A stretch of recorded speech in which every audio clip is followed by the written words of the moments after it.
রক্তক্ষয়ী সংঘর্ষে ১৯ তরুণ নিহতের পর পরিস্থিতি সামাল দিতে অবশেষে সামাজিক যোগাযোগ মাধ্যম খুলে দিয়েছে নেপাল সরকার। কিন্তু বিক্ষুব্ধরা তাদের আন্দোলন চালিয়ে যেতে অনড়। এখন তাদের দাবি এত হত্যাকাণ্ডের বিচার। সোমবার পরিস্থিতি নিয়ন্ত্রণের বাইরে চলে গেলে রাজধানী কাঠমান্ডু সহ একাধিক জেলায় কারফিউ জারি করে সরকার, কিন্তু তাতেও সহিংসতা থামছিল না।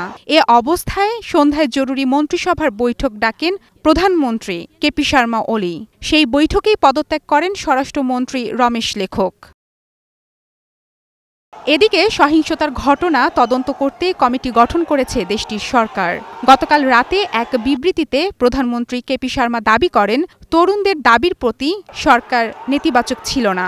রাষ্ট্রীয় স্থাপনা রক্ষার জন্যই কঠোর হয়েছে আইনশৃঙ্খলার বাহিনী। অবশ্য দেশটির নেতারা এত সংখ্যক যুবকের প্রাণহানির জন্য প্রধানমন্ত্রীকে দায়ী করছেন। এদিকে এখনও চলছে কারফিউ। কাঠমান্ডু, ললিতপুর এবং ভক্তপুর জেলার বিভিন্ন এলাকায় পরবর্তী নির্দেশ না দেয়া পর্যন্ত এটি বলবৎ থাকবে। ফেসবুক, ইউটিউব সহ ২৬টি সামাজিক যোগাযোগ মাধ্যম বন্ধ করে দেয়ায় ব্যাপক ক্ষোভের সৃষ্টি হয় তরুণ সমাজের মাঝে, যা পরে রূপ নেয় সরকার বিরোধী আন্দোলনে। তাদের দাবি শুধু সোশ্যাল মিডিয়া স্বাধীনতা নয়, দুর্নীতির বিরুদ্ধে কঠোর অবস্থান এই আন্দোলন।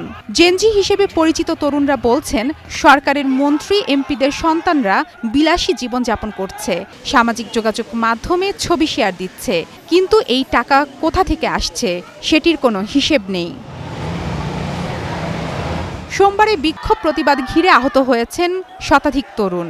আহত হয়েছে ২৮ জন পুলিশ সদস্যও। মারফতুন্নুর রুচি, স্টার নিউজ।